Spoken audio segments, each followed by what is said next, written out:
Well, thank you for this opportunity to speak at this conference in memory of Grégoire Nicolis. I'm going to tell you about something I've been discussing with Nick Chater from our business school for over 10 years. And this is the first time we've actually got a presentation ready.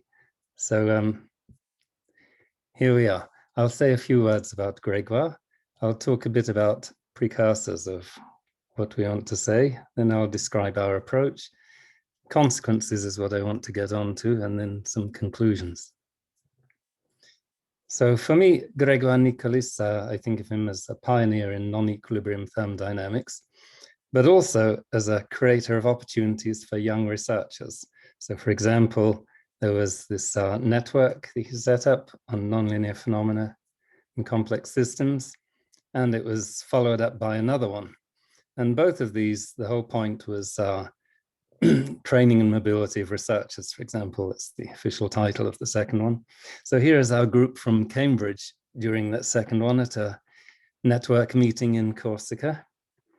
And you'll probably recognize some of the people. And I think the photo was taken by Jacques-Alexandre Sepulcre, who was also in our group at the time. So the idea that economics might have connections with thermodynamics is extremely old. The first connection I give here is that Irving Fisher was actually supervised by Gibbs. I'm not going to go through this list because I'll be short of time, but I want to just highlight the last one, which is a joke, but a new version of Boyle's law. So our approach, we want to make a description of macroeconomics that predicts which trades will happen if barriers are removed or if tariffs are changed. So for example, what happens after Brexit, which manufacturing processes are viable, to give meaning to the temperature of an economy and various other things. And we take an axiomatic approach. So this is much loved by theoretical economists, particularly the Arrow-Debreu story of general equilibrium, but is maligned by practical ones, including Krugman. Nonetheless, we attempt to justify the axioms from reality. And the axiomatic approach that we take is Lieben-Ingvarsson's one. And the reason for that is that it avoids talking about heat and work. They have a phrase at the end of one of their papers, inviting people to try to apply it to other fields. So we took that up, and here is our result. And we'll use their axiom numbering scheme. So we'll tell the beginnings of a coherent story and sketch areas still to be explored. We've, despite working on it for over 10 years, we still have hardly got anywhere. And we would have loved to know Grégoire's reactions. I think this fits in the spirit of, even the self-organization book. Chapter 18 is about thermodynamics of ecosystems. And I think economics would have been another one he'd love to investigate. So we're going to concentrate on exchange economies. This is rather boring, but it's the starting point. So people exchange different sorts of durable good with each other. And we'll have one type of good that we'll call money. And I'll measure it in aurum, just so that we don't fix it on any particular nationality. We suppose that any closed exchange economy settles down to a statistical equilibrium state. It's important, this is not equilibrium in the economist's sense, which, for example, in the case of Nash would be a static state where no one has an incentive to change anything. And in the case of Arrow-Debreu, it's general equilibrium, then prices settle down to make supply equal demand. And even without production and consumption, we're envisaging that there's a dynamic state of continuing exchanges, but what is steady is the probability distribution. And the feeling that economists have made a mistake to concentrate on their notion of equilibrium actually goes back a long time. Again, quote from Irving Fisher. Of course, the state that is settled on may depend on the endowments and connections to the outside world, but the hypothesis we're making is that if nothing's done to the economy, it stays in the same state. Of course, it's dubious, but I think that's because we'd be considering fluxes from outside. Key notion in our approach is accessibility. So we consider the effects on an economy that an external trader with unlimited goods and money and a warehouse in the economy can achieve. And we'll say a state Y of the economy is accessible from a state X if the trader can move the economy from X to Y with no net change in its external holdings except for money. So here's a little sketch. We have an economy with someone who has some apples and some money, someone has some bananas and some money. The trader has his warehouse with some of both. And the trader finds that he can do a deal where this person wants some bananas in exchange for apples and is willing to pay a bit for it, and the other one wants to do an exchange and not pay for it. So in that case, we'd say that X is less than or equal to Y. And this is a pre-order, it's reflexive and transitive. Transitive is the second of Lieben-Ingvarson's axioms. We'll say Y is equivalent to X and write X twiddles Y if we have accessibility in both directions. And this is obviously an equivalence relation, and A1 is actually Lieben-Ingvarson's first axiom. And this represents reversible accessibility. So we can talk about this as trading at market prices. Then we'll define a strict accessibility in the obvious way. We can consider systems that consist of two unconnected economies, and then we describe its states just by putting the state of one, comma, the state of the other. Axiom 3 is that if XA can lead to X prime A, and similarly for the Ys, then the joint system. So that's rather trivial axiom. Less trivial is that one can consider a scaled version of an economy for any real positive real number. And then we have the axiom that if X is less than or equal to Y, then the scaled versions satisfy the same. A catch with this is that probably scaling symmetry isn't really valid for economies. You know, if economy has to be a certain size in order to support construction of aircraft, for example, industry. But we proceed anyway. The next important concept is financial equilibrium. If we have two economies, we define their financial join to be the joint economy where money is allowed to flow between them, but nothing else. And you can think of this as people choose to send money to relatives or to invest in some enterprise in the other economy. We'll denote by theta of X, Y, the state of the financial join reached from these initial states. And from this, we deduce axiom 11 in Lieben-Ingvarson, that the initial states, of course, can lead to the thermal joint state. Trader doesn't have to do anything at all. We also get A12. There exist some states, X prime and Y prime, such that the thermal join is actually equivalent to this pair. And that's because the trader could provide the required flow of money. If there's no net flow of money between the two economies on making financial contact, we'll say their states are in financial equilibrium. We denote that by this triple bar equivalence sign. Or equivalently, we put them in contact and then we take these states X prime and Y prime after contact, and they will be in financial equilibrium.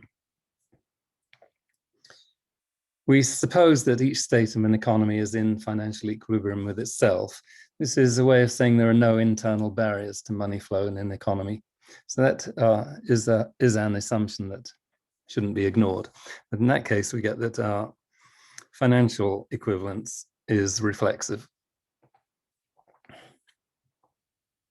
And it follows also from this discussion, the 13th axiom of Lieben-Ingwersen, that this equivalence, financial equivalence, is transitive. So in fact, it is an equivalence relation. Okay, so we have two binary relations on our set of states of economies. And an important thing is how they interplay. And a key axiom is number 14. For each state X of system A, there are states X0 and X1, which are in financial equilibrium, such that X is strictly between X0 and X1 in the accessibility relation. You'll note that this requires one to imagine one can make a copy of a system, so we can talk about the financial join of a system with itself in order to say that X0 is financially equivalent to X1. Well, how could we justify number 14 in the economic context? First, let's let X0 prime and X1 prime be X minus or plus 1 aurum. Then if we assume that an economy is happy to accept money if it's given it and doesn't give it away for nothing, then we get that X must be strictly between the two in the accessibility order. Then we could clone the system into two copies, with the initial states being these X prime 1 and 0. The trader can then buy goods from A0 at its market price and sell them to A1 at their market price. And trading at market prices is reversible, and the trader ends up in the same state except for the amount of money.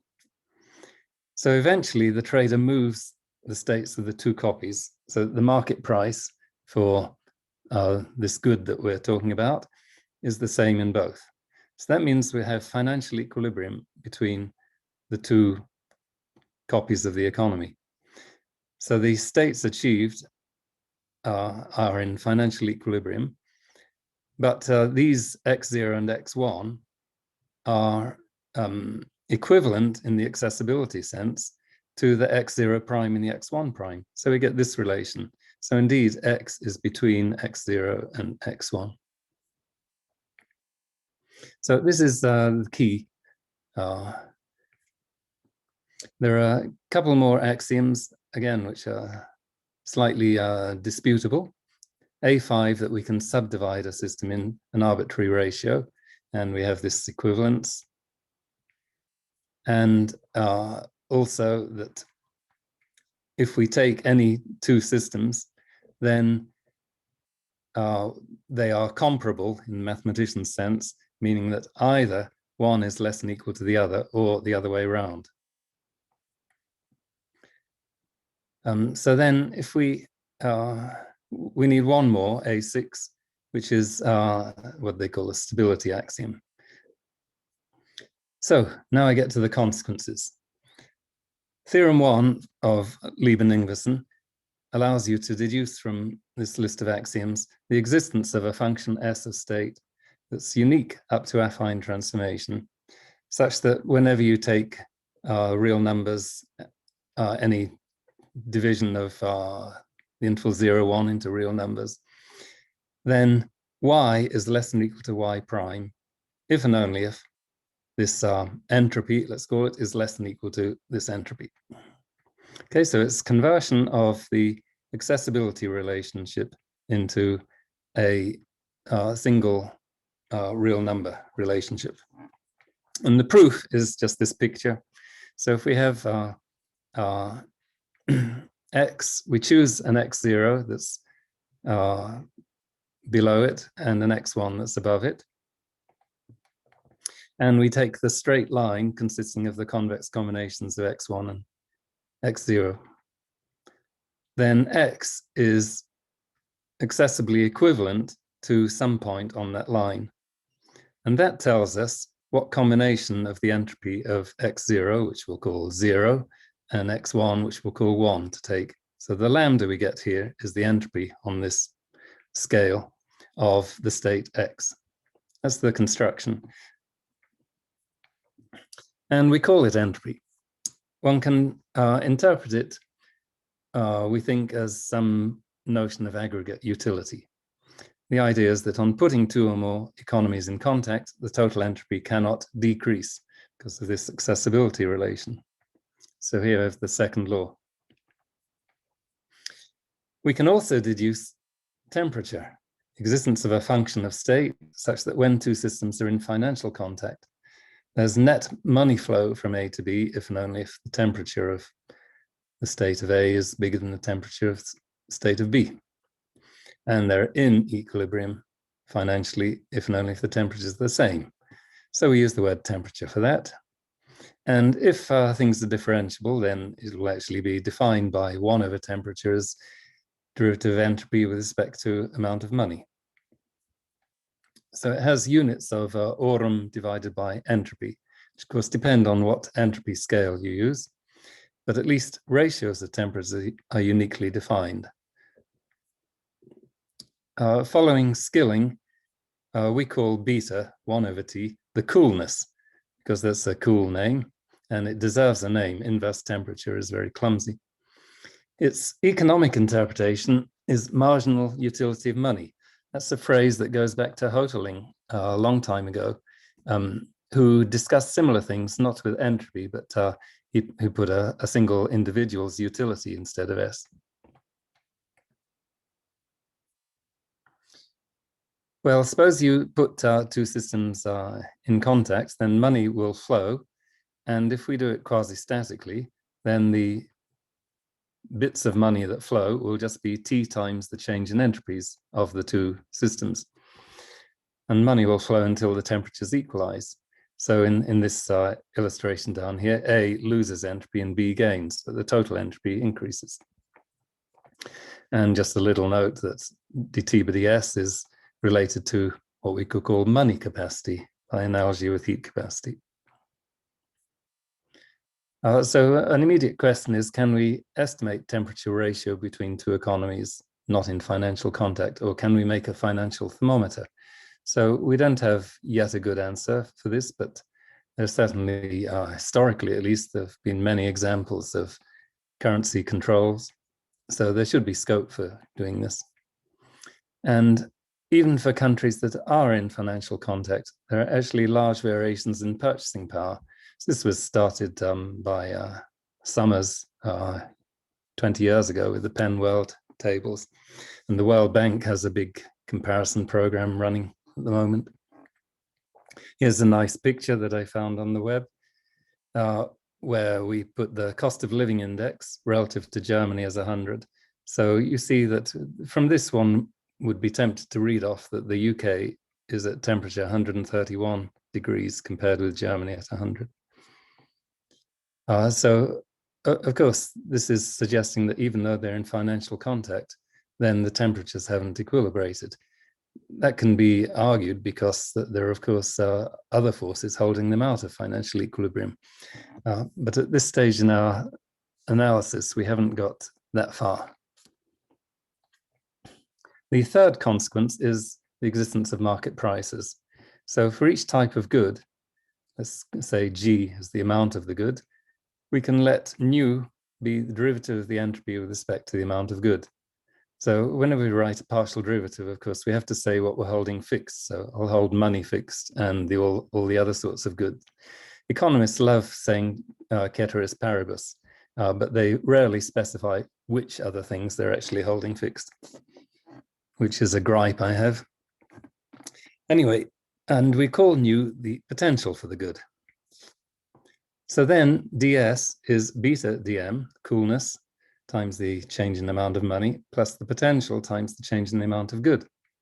And this is the fundamental relationship in what we want to use the word thermoeconomics for. And from this, we deduce the market price. Mu is actually nu divided by beta for the good. So this is the price at which we'd get a reversible exchange between M and G, meaning that ds is 0. Of course, you see chemical potential here. And we could write it in conventional form. where we put change in money is equal to this right-hand side. My feeling is this is a mistake actually in thermodynamics. Entropy should be the key thing. We write ds is whatever, rather than thinking of energy as the fundamental thing. We illustrate our story by an economic Carnot cycle. So suppose we have an island economy, A, and that it can be put in financial contact with one of two mainland economies, a hot one and a cold one. The trader can make money by moving the island's economy near reversibly to the temperature of H. So the trader does this by buying goods slightly above the market price, so the free island goods supply decreases, the free island's amount of money increases, and so the temperature rises. When they equilibrate, then the trader puts the island into financial contact with the hot mainland and then moves it isothermally with a net transfer of money from the hot mainland to the island. And this is done by selling goods to the island slightly under the market price. Then we disconnect the bridge and et cetera, et cetera. So I'll move to picture here. The net effect of each cycle is to move some money from the hot mainland and split it between the cold one and the trader. So this is a money pump. And the money gained by the trader is the area of the loop in the entropy temperature diagram. We can go on to discuss what we originally wanted, which is trade between economies. So what happens if two economies are put in contact, allowing transfer of some types of goods as well as money? Well, then for each economy, we have our fundamental equation, dSi is beta I dmi plus nu I dgi. Let's just think about one type of good. And the possible transfers from A to B are those that do not decrease the total entropy. So here we have this condition. So flows can continue until all the potentials agree. And that corresponds to maximizing the total entropy subject to the constraints. And to translate this into economists' language, they like to talk about the gains of trade. So what we're seeing here is that trade indeed leads to increase in aggregate utility. So now I get to the stage where we are mainly posing questions that we haven't decided exactly what our point of view is. But an external trader could help along this trade and extract money. So as an extreme case, think of a smuggler. So the trader could do this to maximize profit. They should presumably make every step quasi-reversible. And the question is, how much money can they make? Another question is, suppose that country B imposes a tariff of tau per unit of good. Then is this equivalent to decreasing the potential by the coolness times the tariff? It seems to us it ought to be, but we didn't settle that. And the last comment is the issue of exploitation. So one economy in such a transfer might lose entropy at the benefit of the other. Some of the changes, some settings will lead to gains for both economies. But we already saw in the case of only money is free to flow, then definitely one loses entropy if the other gains. So I think there's a story here to investigate about exploitation, thinking particularly of colonialism. Another big topic is foreign exchange. So we've been talking as if there's one universally accepted money, but actually each economy might have its own currency. And we could infer exchange rates via the price of each currency relative to our numeraire in aurum. And this is something we haven't pushed far, but one of the things I'd like to do is to end up with insights into the way that Soros exploited the situation back in 1992. Well, we've so far been considering just exchange economies, but real economies have production and consumption. And I think this makes them out of equilibrium systems. And furthermore, they have manufacturing. And I think this is very much analogous to chemical reactions. A slight difference is that manufacturing generally requires intertemporal comparison, and also that it's rarely reversible. You know, if someone made a car and then they didn't manage to sell it, they'd lose a lot if they took the car to pieces again. Whereas with chemical reactions, there's no loss in doing that. Every reaction is reversible, even if we think about some of them as irreversible. So here's an illustration, of course, of reactions that hopefully you all recognize as the Solvay process. This is how Solvay made the money, which makes our present workshop possible.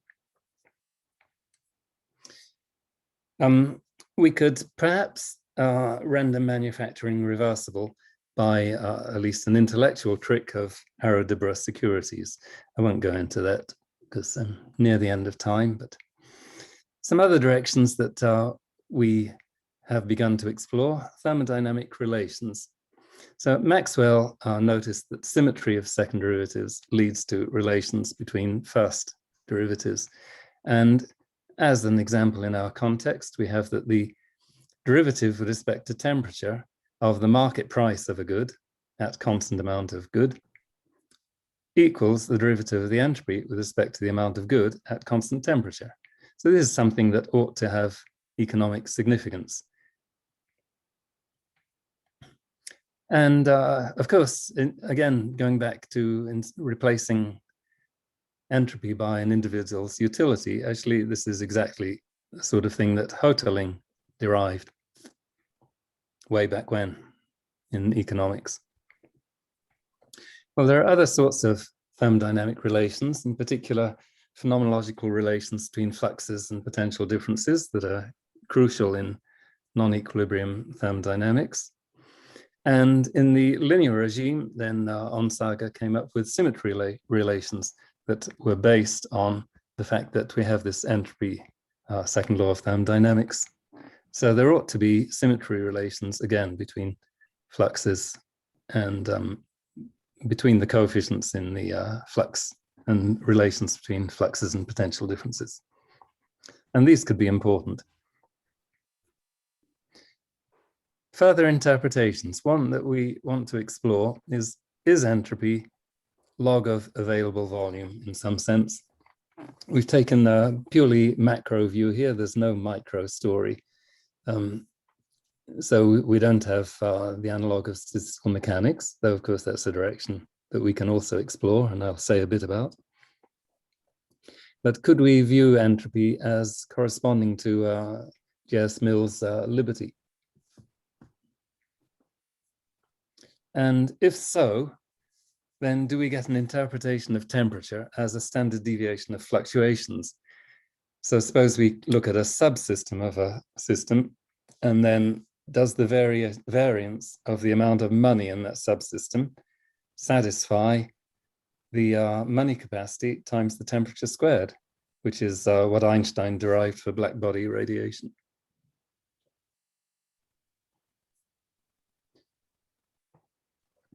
Well, so now I get on to discussion. Of course, a lot has been discussion, but what are the implications for trade negotiations? You know, I'd like to advise our Brexit negotiators, for example. Management of economy, for foreign exchange, for investment. For example, the G7 are busy complaining that China's busy investing all over the place. Well, the G7 just have to, you know, if there's opportunities that are good for China, then G7 have to look if there are opportunities that are good for them. They shouldn't be complaining, but perhaps I shouldn't be straying into political opinions here. Are there analogues of pressure and volume? We actually spent a lot of our initial investigations on this and then decided it wasn't particularly useful, but maybe there are. Of course, in the context where we're in an environment that has, say, a fixed temperature, then free energy is a useful concept, surrogate, if you like, for entropy.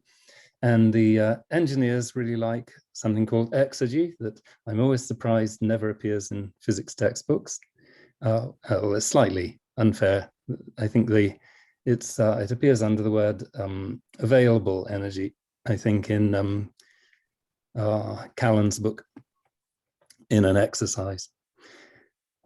But it's essential, for example, for understanding compressed air storage. I've written a paper about that.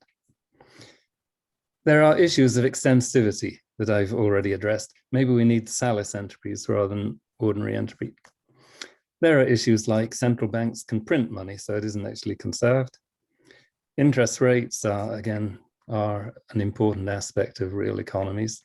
The concept of growth, which is something economists love, and it's incompatible with steady state. So we definitely have to be out of equilibrium. I've put various other notions, but it's nearly time up. Labor, of course, is a crucial one. And the fact that, people are born, they develop skills, they have a productive life, and then they die. So there's yet more non-equilibrium that needs incorporating. But I think just as with classical thermodynamics, we have to start with the equilibrium story and then develop to the non-equilibrium. And then, as I've hinted already, what about connections to microeconomics? So a strand that I've been investigating is the Markov world. This is something that is very familiar to people in the Brussels school. In fact, de Donde played an important role. He's an unsung hero, in my opinion. And it's taken up by people like Schnackenberg. Mass and Natotsny I mentioned here because they've addressed the Prigogine minimum entropy production principle for steady states. And they've shown that actually the true principle is something slightly different. That's right in the linear regime, but not in general. Which way reactions go, the cycles turn. So it's very nice. Edda Klip's talk, I introduced this. I've mentioned Solvay, and many of you have mentioned Krebs cycle. So just to finish, I'd like to thank Daniel Sprague, who did an MSc project on this for us way back when, and Lieben Ingwersen for a conversation, and funders, and mainly to Gregoire for promoting self-organization, nonlinear science, complex systems, spatially extended dynamics. So I'll stop there. Thanks. Thank you, Robert. Very inspiring talk. We can take a couple of short questions. I see a couple of hands. Kunihiko, please. Yeah, this is quite great. Yeah, very much interesting. And I have many questions. But just pick one, please. Okay. So what is equilibrium? So in one country is in equilibrium, or within which area equilibration is satisfied?